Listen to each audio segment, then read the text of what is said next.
Marcus, Michelen, I will speak about using central limit theorems, balls in bins, and more. Let me just add that it is an award that Marcus won a prize that together with Amir we wrote a paper posing a problem, and Marcus will talk about it.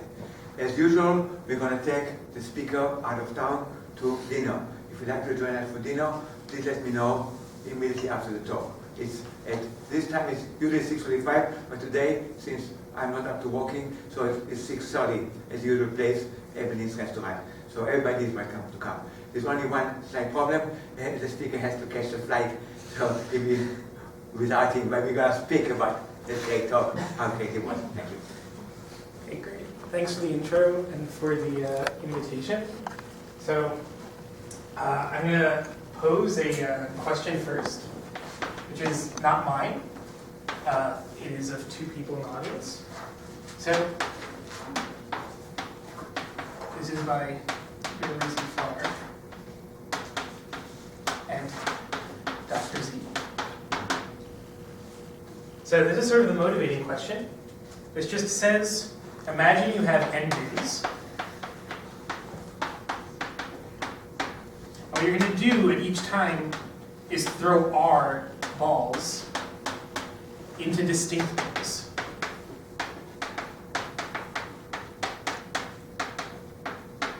Uniformly at random. Now you're going to do this t times.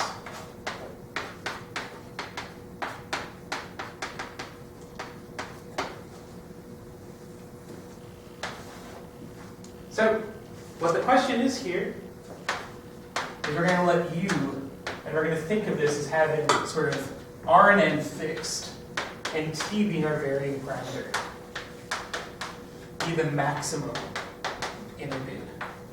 So the maximum occupancy among your bins. Okay, so the question is really what the behavior is of this expectation of this variable. So you can take this guy, and what should sort of its leading order be? Well, we're thinking about t being the thing that's really large. So each bin should roughly have about r over n balls. So indeed, we can write this as r over n times t. And really that question was to identify this fluctuation.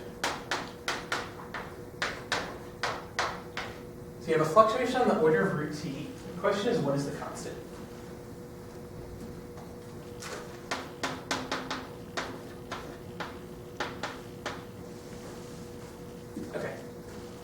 So, Dr. Z mentioned that I won a prize for this. I want to just explain the situation that'll first make me sound impressive. And the goal for this talk is to give you guys the tools so I no longer seem impressive. So, yeah, these two wrote a paper on arXiv asking for finding this constant. I read the arXiv mailer every morning, and the two of them cited a book written by my advisor and said maybe Pimentel-Wilson or one of their disciples, me, will solve this question. So I felt called out. So I wrote this paper and I put it on arXiv. And really, what I want to explain for this talk is that this is going to show the strength of the central limit theorem. So the idea is, let's do this with the central limit theorem.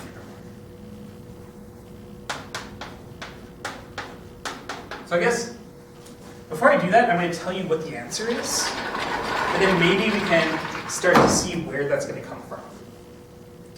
So the answer, it'll turn out, is that we can write this basically as explicitly as you can hope for, given what the answer is, which is it's some nice expression, root r n minus r over n times n minus 1, times the expected value of the maximum of n Gaussians.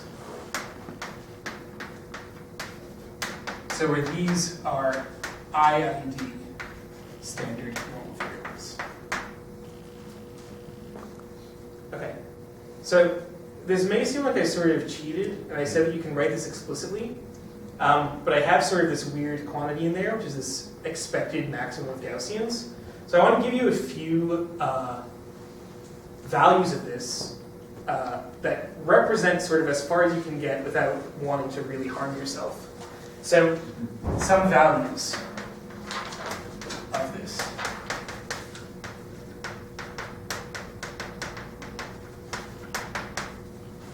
So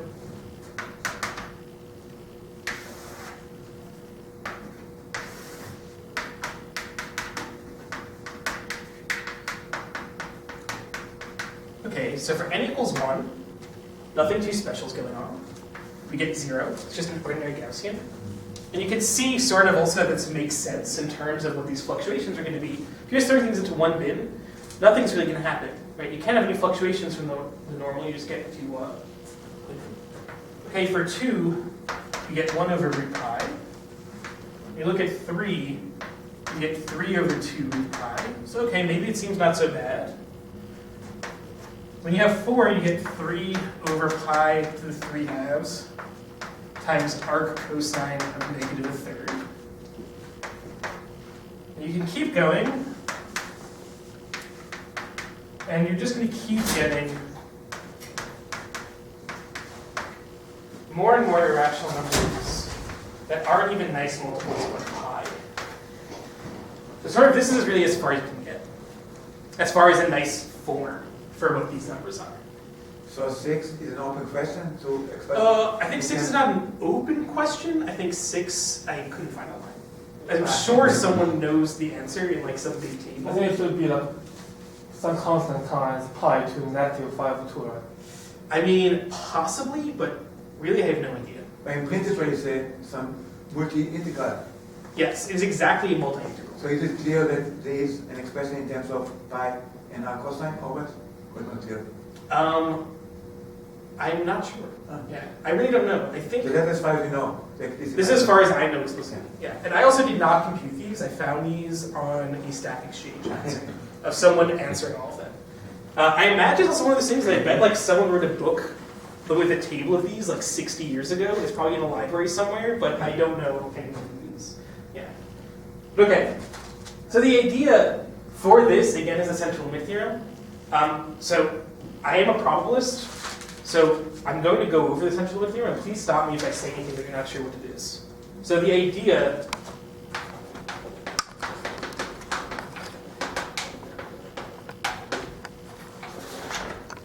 is, let's say we have xj are random variables that are I and D. So they're independent and identically distributed. Right, and I let mu be the mean of them, and maybe sigma squared is the variance of them. Okay. So the question is, what happens if I add up a bunch of them? If I add up n copies of them, sort of two of the most important theorems in probability tell you two big pieces of info. The idea is that the leading term is going to be n times its mean.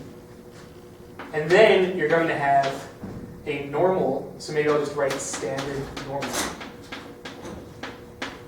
times root n sigma.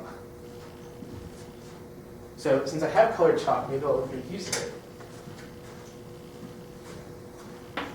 This here is the law of large numbers. And this here is essential.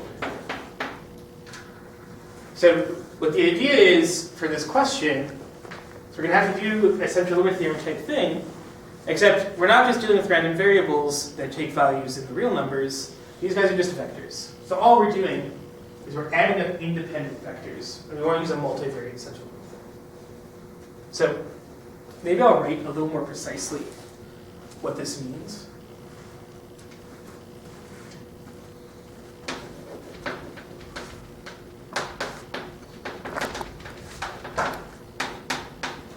So this is a theorem, it's a central limit theorem. It says, if I add up n independent copies, and I subtract off n times the mean, and I divide by root n times the standard deviation, this converges in distribution to a normal 0, 1. So this arrow means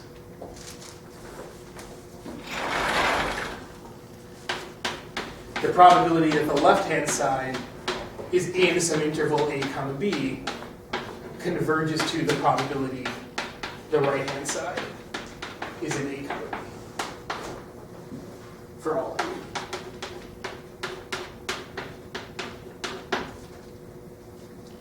Okay, does anyone have any questions?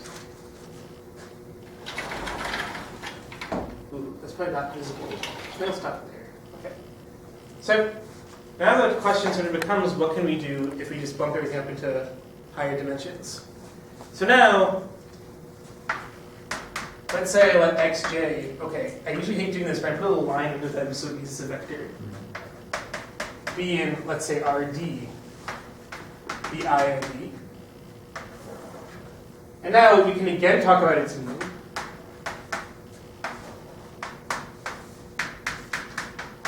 And now this guy's a vector. And I'm going to look at its covariance matrix, which I'm going to call sigma.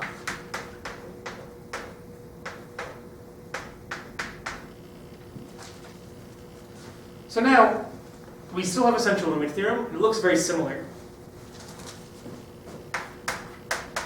The central limit theorem is going to say that if I add up, once again, n of these, and now I subtract out n times the mean, and now I'm just going to divide by root n, which is a convergent distribution to a mean 0 normal with covariance matrix sigma. Okay. Any questions? What exactly is this? Like a standard normal vector, or what is this? Oh yes, this is a multivariate normal. So maybe the thing to say, okay, I can write what this means. I'm gonna do that in a moment. Actually, okay, I'll just do it now. So this is okay. So there are a lot of different ways to say what the multivariate normal is. This is a random vector. And it satisfies, okay, maybe I'll say it this way. Let's say I have x is a vector that's distributed like this. Then the probability x is in a set A. You do an integral over A. This is a d-dimensional integral of, okay, let's see, okay. I'm not sure I'm going to get this totally right, but it's 1 over 2 pi determinant sigma to the d over 2 times e to the negative x sigma inverse x divided by 2 dx. And these x's are vectors on the Yeah, this is a vector in Rd. So it's exactly just what you have, as in it's a normal distribution, just this is what the density looks like. Another thing to actually say is that Gaussian vectors are determined by their covariance matrix. So it's the thing where all linear combinations are normals, and they have the correct covariance. So those are actually equivalent things. Yeah. But anyway, the moral of the story is that we can compute what this is more or less. You get like a normal object. Okay, any questions? So let's apply this to our balls and bins. So now what we want to do is you just want to keep track of all the bins at once. So what I'm going to do is let B and RT, this is going to be an Rn, be the vector telling us how much is in each bin. So telling us the occupancy of each bin.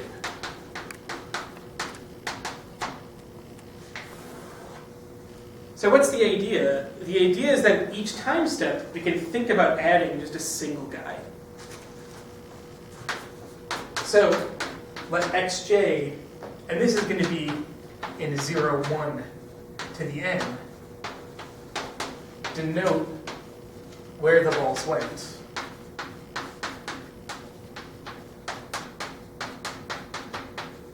At time j. So all we need to know for the central limit theorem right, is to find out what its covariance is. So maybe let's first note the expected value of xj.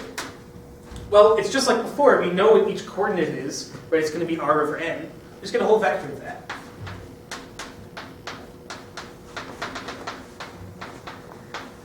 It's not necessarily super important, but I guess I'm going to write it down anyway. That the covariance matrix, let's just call it something like gamma. And we can write down exactly what it is. So on the diagonal, it's r times n minus r over n squared. And negative r squared over n minus r over n squared n minus r. Okay. So this is actually something that I may come back to talk more about if we finish up the balls and bins early. But one thing I just sort of want to say about all of this is we're talking now about adding things that are like literally, like really and truly independent, which means that the central limit theorem sort of out of the box can be applied. But one thing that I think is important to like note is there are so many versions of the central limit theorem that exist, and people prove depending on the problem. And the point is, even if things are sort of only weakly dependent, you should get some type of central limit theorem behavior. One thing I wanted to talk about, we'll see if we have time or if it's important. The fact that this is negative off the diagonal means that these things are somehow like negatively dependent. There's a very general sense in which negatively dependent things are going to satisfy central limit theorems. So is this how to compute this? No, very easy to compute. Yeah. So this is, yeah, it's easy to compute, but also I guess like very easy to like make a mistake. Well, yeah. So I wanted to make sure I wrote it down. Yeah, this is not very difficult to compute. You literally just have to, everything here takes only the values of zeros or ones. So you just have to compute like 4 numbers and then multiply them correctly. Okay. So the multivariate central limit theorem is going to tell us a lot right away. So multivariate central limit theorem is going to say something. It's going to say b n r t minus t r over n, etc., all divided by root t, converges to a multivariate normal with covariance matrix gamma. Okay, so what we have here, again, is that this is convergence and distribution. And sort of the way that convergence and distribution is sort of defined, even though this maybe seems like a slightly weird thing, is that it respects continuous functions. So all I want to say sort of about this is this multivariate thing is going to imply that when I take a maximum of both sides, we're all okay. So I just want to say the function max going from Rn to R is continuous. So we actually get that our maximum occupancy, which is probably defined on that board somewhere, Rt minus, well the maximum here is just T R over N, still divided by root T, is going to converge to a max coordinate-wise of a normal like this. Okay. So I don't have any questions. Yeah. So that's true of any continuous function from Rn to R. Yes. So now, the part that requires more work is I have one more really important step to do, which is I have to take an expectation. And expectations do not always commute with convergence and distribution. So I'm going to have to erase something. I think I'm just going to go over to this board. So I'm going to write in sort of a sloppy manner.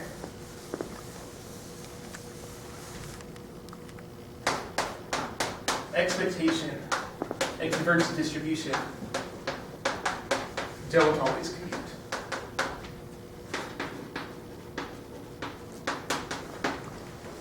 In order to do that, we need to sort of know that the expectations sort of come from where the variable spends most of its time. So in other words, if you have variables that sort of are really huge with really small probability, this will really screw up what happens with the expectations. So we need these to be uniformly integrable. So they do if the variables are uniformly integrable.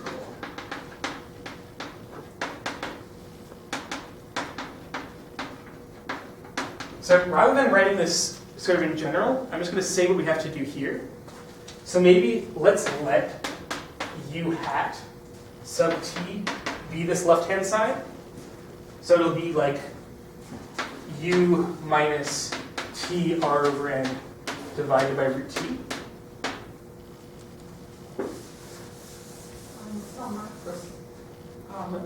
Please, what do you mean when you say expectation and because I mean this convergence is a relationship between those two variables, right? Yeah. Expectation is an operator on one. Yes. So So if I have this converges to this in distribution, I don't always have that the expectation of the left converges to the expectation of the right.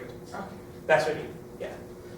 So in order for that to happen, we need to know that sort of the expectation of one side isn't being contributed to by very rare events. Because the point is, this mode of distribution only tells you what happens like on average, or sort of on sets of like fixed probability, I guess you could say. Whereas the expectation could be contributed to by things that are going to zero. So, yes, so let's say I let ut hat be this. So rather than writing this in terms of like epsilons, what I want to say is we need that for k big enough, if I look at the expectation of these, but only the part where they're really big,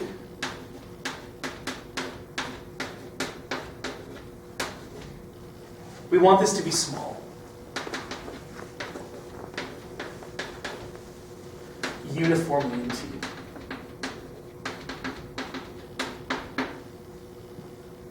So in other words, we want to be able to say it isn't the case that the mass of these comes from really giant events, or sorry, really giant values of this variable u. Okay. Any questions? So one thing we can think about, which is part of the story of a central limit theorem, I have just erased it, but the idea is when you add independent things, you get quite a bit of behavior. You get that the mean is controlled, that's the law of large numbers. Central limit theorem tells you about the fluctuations. And there's a third piece of info sort of going on, which is that the tail behaves very quickly.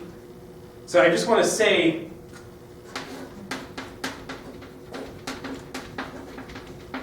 Hofting's inequality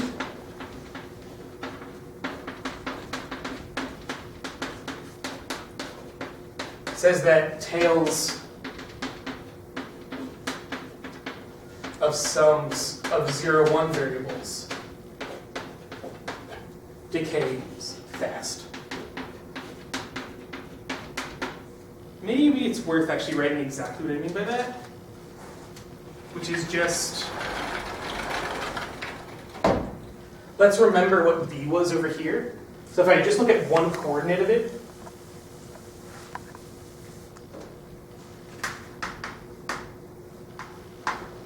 if I look at this first coordinate, which I'm going to denote as B1, and I look at the probability it varies on a scale lambda of where its standard deviation roughly is, and this is actually going to decay exponentially quickly. Oh, I'm sorry, even faster. It's sub-Gaussian.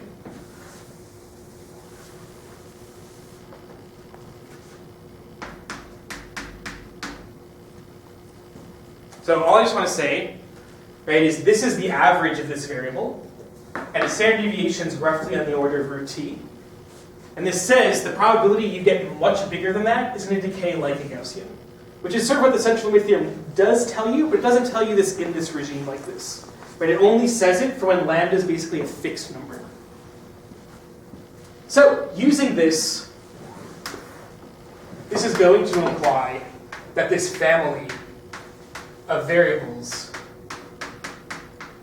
is uniformly integrable.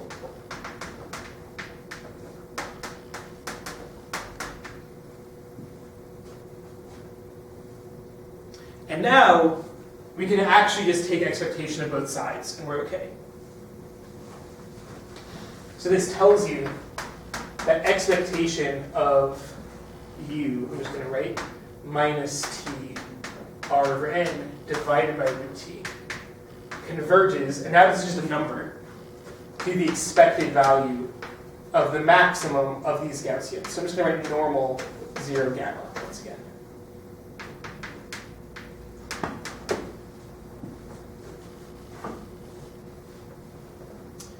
Okay, any questions? So this is an answer.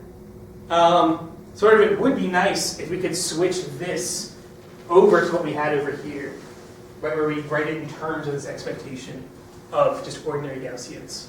And this in general, I think, is a question that you can't always answer in a nice way. As in, if I give you just an arbitrary covariance matrix, writing the expected value of its maximum in terms of that in ordinary Gaussians, I don't believe is a thing you can always do. I think this is a very hard question. But luckily... But you get some multi-integral. Yes, you can always do that. Numerically. Yes, that's true. But as in, I don't think you can always go from this closed form to a closed form in terms of IED ones. That's what I mean. Yeah. So what's special about this gamma, which is written over here? So what I can do is write gamma equals r n minus r over n minus 1 over n cubed of gamma tilde. Okay, so obviously this expression itself doesn't really matter, but let's focus on what gamma tilde looks like. This thing is going to be n over n minus 1 for I equals j, and negative n over n minus 1 squared for I not equal to j. Okay, so it may not seem like I've done any good work, but the point is, if I can now find the expected maximum of this guy, right, as in a normal with this covariance, we can do the same for this covariance. So, okay, I think I'm going to leave that up there because I kind of want to leave that. So, as I mentioned in response to this question before, a Gaussian, even a multivariate one, is defined by just being a Gaussian process, which means that all linear combinations of it give you a Gaussian, and its covariance matrix. So let me say, if W is a covariance matrix, is normal with mean 0 and covariance gamma tilde, we can actually write it in a very specific way. And it is equal in distribution to the following thing. I can write Wj equals z minus j minus the sum of zi n minus 1 for I not equal to j. But then let me maybe write this in another way. This is just the sum from I equals 1 to n of zj over n minus 1 with a negative, plus n over n minus 1 times zj, where zj are IED, normal 0 ones. So what's the proof? The proof is that this is a Gaussian process, and the covariance matrix, if you compute it, just gives you exactly this matrix here, gamma tilde. So that means that this is exactly equal in distribution to that. So now we're in a very good place, right? Because I can take the max of both sides, and the point is this doesn't depend on my index j. Okay, I want to move over here then.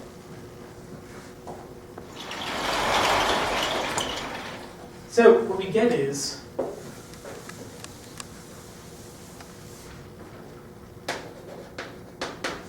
the max of Wj is just the max of negative sum zi from I equals 1 to n.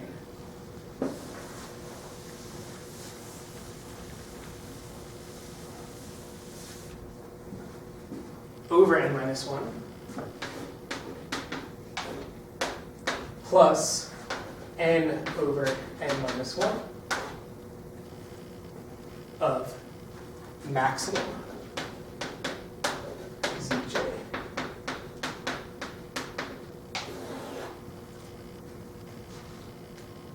Oops, sorry. I mean this. I skipped a step. Let's just do this for now. But the point is, this doesn't depend on j. So we just get negative sum I equals 1 to n over n minus 1 plus n over n minus 1 max of zj. So now I can take expectation.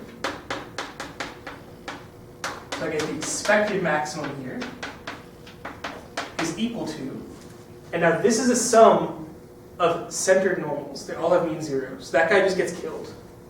We just get n over n minus 1 expected maximum of zi.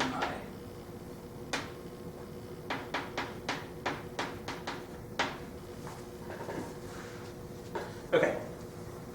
I'm not going to put all the pieces together, but I just want to say that this now has all the pieces for everything to be proven. So I'm just going to put a square. Does anyone have any questions on this process?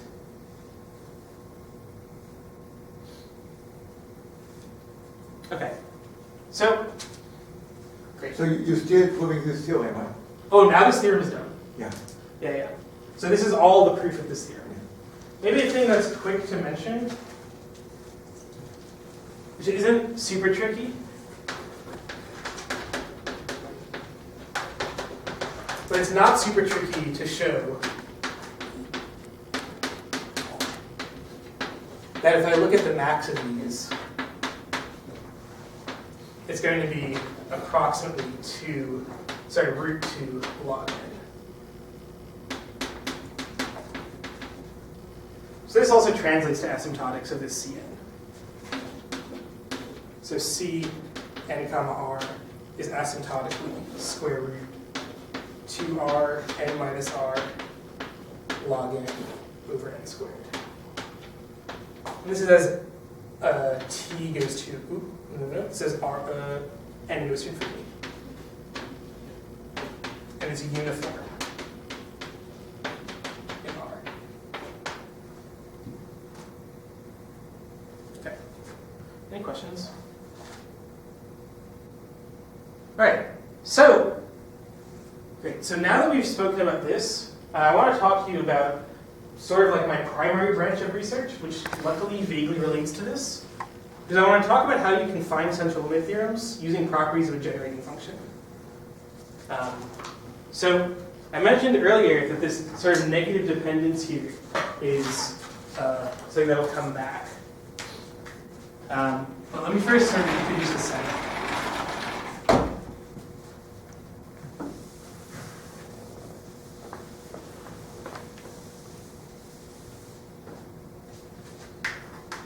So let's say I look at x as an integer valued random variable between 0 and n. We can look at its generating function.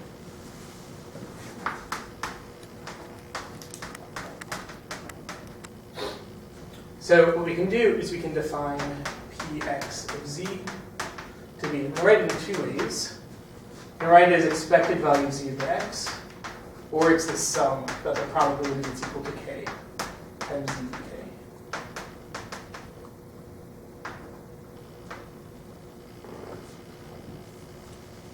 So sort of the question I want to address,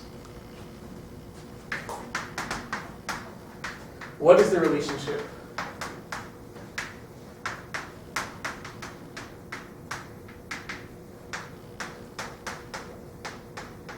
between x, which is a random variable, and the zeros of px?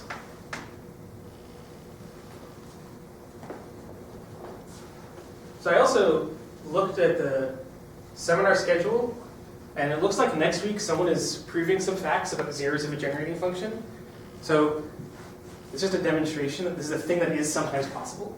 I don't think we'll get a central limit theorem in that case, but it's a separate conversation. Anyway, so what kind of answer could you want? So really what we want to talk about here is maybe a central limit theorem.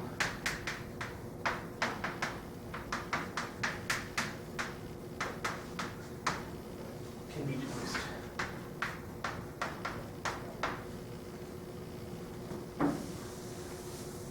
So let's think about a very extreme example first.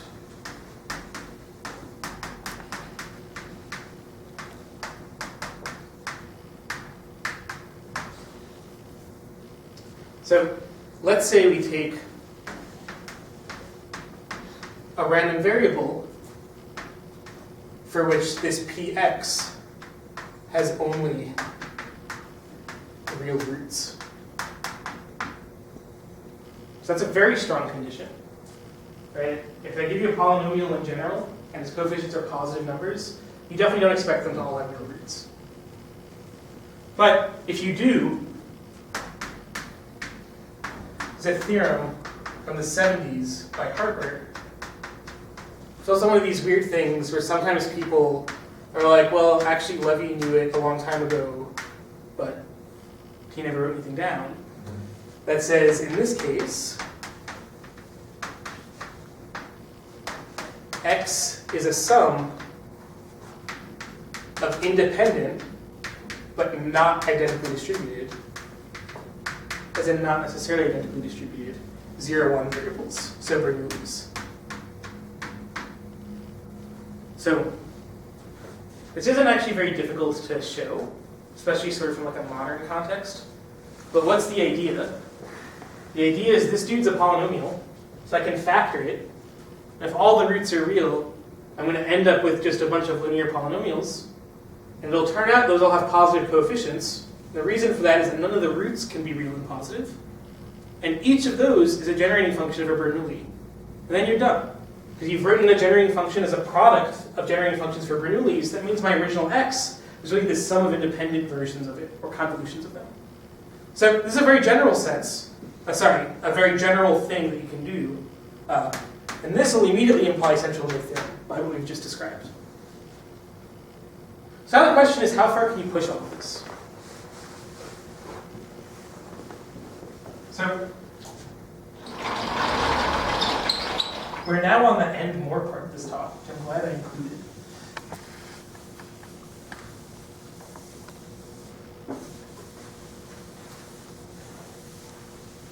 So I think rather than telling you guys a bunch of background about this problem, I'll sort of just jump right to it.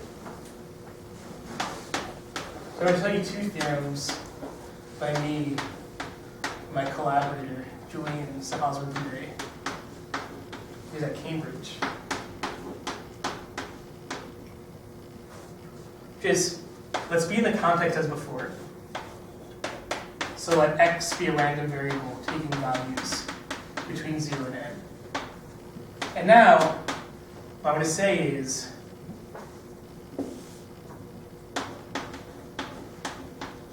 suppose that our generating function is 0 free in, I'm just going to write the ball of radius delta about 1. So I'm thinking in the complex plane. And I just know I have a tiny disk of radius delta around 1 where I'm 0 free. Then in fact, you know a huge amount. So you get something even better than this mode of distribution that I had written down over here before. You get something quantitative, which is I know if I look over all real numbers, the probability x minus mu over sigma is less than or equal to t, minus that in the normal variable, is less than or equal to a big constant times log n over delta times sigma. So in particular, let me write this as a central limit theorem.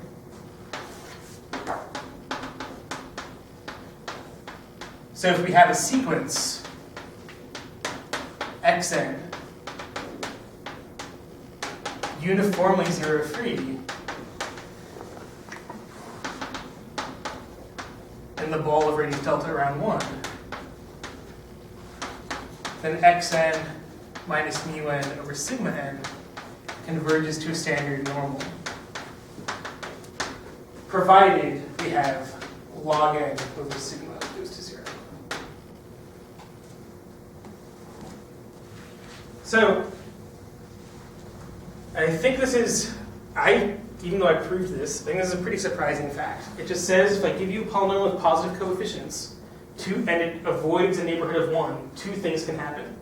It either looks like a normal in a very precise sense, or it's clumped up on the order of log n, which is what it means for sigma to be that small. So is this surprising to anybody? An expert? Yeah, so my advisor conjectured this with 1 over delta sigma, and we proved that that's false. And then we proved this. This is an improvement of the existing result of the Leibowitz-Piddle-Roland sphere. So this is a surprising result to experts. So what did Pimentel prove before? This proof? He did not prove anything adjacent to this. Leibowitz-Piddle-Roland sphere proved this, but with an n to the 1/3 here, instead of a log n. Yeah. So also worth mentioning, everything here is sharp in terms of n, delta, and sigma. The only thing not sharp is c, which is some unspeakably large constant that's above it. So we also proved something very adjacent, which is sort of what Pimentel was trying to conjecture, which is, let's suppose instead that Px is 0, 3 in this sector of angle gamma. So this is better than avoiding a neighborhood of 1. So rather than writing everything over again, we just get that the left-hand side is less than or equal to constant, and now no dependence on it. You just get gamma times sigma. So again, this is sharp with respect to gamma and sigma.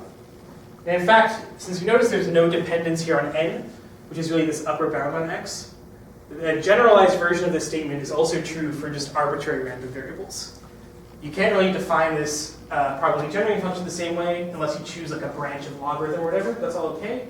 And if you do, you still get the same theorem, provided it doesn't grow too fast. So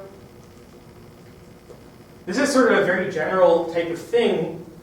I guess what I'm going for here is this is another context which it's not clear at all that x is a sum of independent things. And in fact, it's not the case that that's true here. But you can still prove a central limit theorem.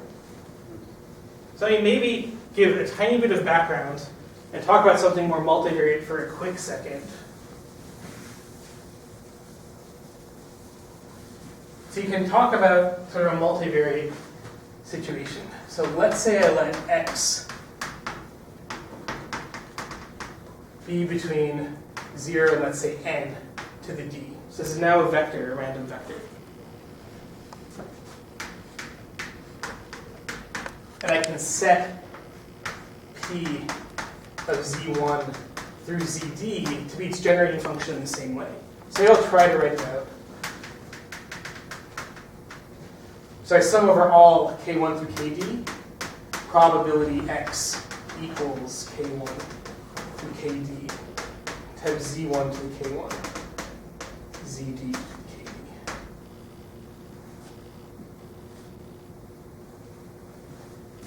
What we say is, a definition, xd is strong Rayleigh if this multivariate polynomial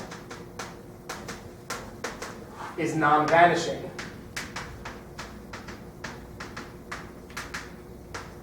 in the upper half plane to the dth power.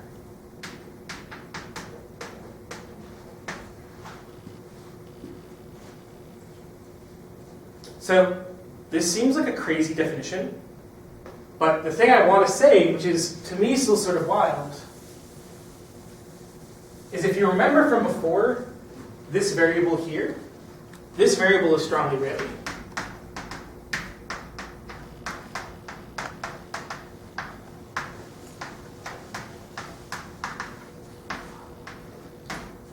So I'm going to write something that might seem sort of crazy. This is a theorem of Garcia, Brandon,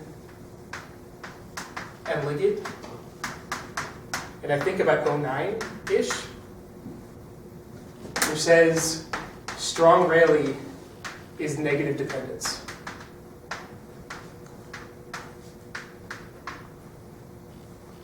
So the way that this sort of all went down is my advisor, Robin P. Mantle, wrote this paper, which has no theorems in it. It's a really fantastic paper that says, like, what should a theory of negative dependence have? And he lists a bunch of properties. And then 9 years later, Garcia, Brandon, and Liggett dropped this definition and checked off every box he asked for. And this shows that strong Rayleigh variables have negative dependence properties. In some sense, are the only things if you look in the right set of measures. And the way I came to all of this stuff is that this theorem here proves strong Rayleighs are approximately normal in a multivariate sense. So just having this, this strong definition of negative dependence is enough to get a central limit theorem, even without this sum of independent stuff. Okay, I think that's all I have for today, so thank you. Thank you very much.